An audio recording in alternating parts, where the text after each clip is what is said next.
বৃদ্ধাশ্রম থেকে একজন মায়ের আর্তনাদ একটু শুনে যাবেন, তারপরে আমি কিছু বলবো ইনশাআল্লাহ। আমি আমার পোলারে দিনই শিক্ষা দেই নাই।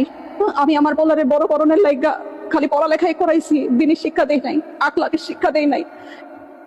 10-12টা কোচিং করাইছি, টিচার রেখা পড়াইছি, স্কুলে নিছি, মাদ্রাসায় নেই নাই, কোরআনের শিক্ষা তারে দেই নাই। এর লিগেই আমার কপালে এই পরিণাম, আজকে বৃদ্ধাশ্রমের লিগেই আমার কপালে জুটছে।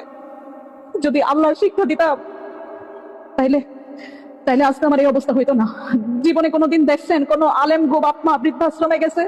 যায় নাই।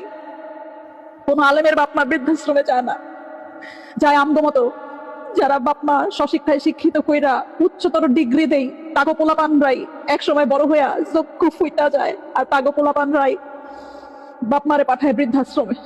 আর নাইলে সুদূরে গিয়া বইটা থাকে, বাপ মার খেয়াল রাখে না, খালি নিজেরটা বুঝে। এটা একটা মায়ের আর্তনাদ, একটা মায়ের কথা। আপনারা এই ভুল করেন না যে ভুল আমি করছি। পোলাপানের দিনই শিক্ষা দিয়েন, পোলাপানের আল্লাহর রাস্তায় পাঠায়েন, উচ্চ শিক্ষায় শিক্ষিত করেন, কিন্তু ধর্ম শিক্ষা দিয়েন। ধর্ম শিক্ষা না দিলে পোলাপান কোনোদিন বাপ মার মর্যাদা বুঝে না, কোনোদিনও বুঝে না, মনে রাখেন। এই বুড়া বয়সে এখন আসলে মা যে কথাগুলো বলছে, এখন আমার বলার মতন আর কিছু নাই, তারপরও জাস্ট অল্প একটু কথা বলতে চাই।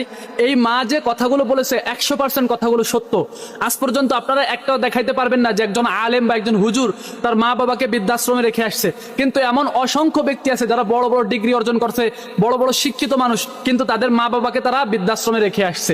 অতএব আপনাদের সন্তানদেরকে আপনারা উচ্চ শিক্ষায় শিক্ষিত না করে সুশিক্ষায় শিক্ষিত করেন, নচেত আপনারও একদিন বৃদ্ধাশ্রমে আপনার সন্তানদের কারণে যাওয়া লাগতে পারে। আল্লাহ তাআলা আমাদের সবাইকে সঠিক বুঝ দান করুক, আমিন।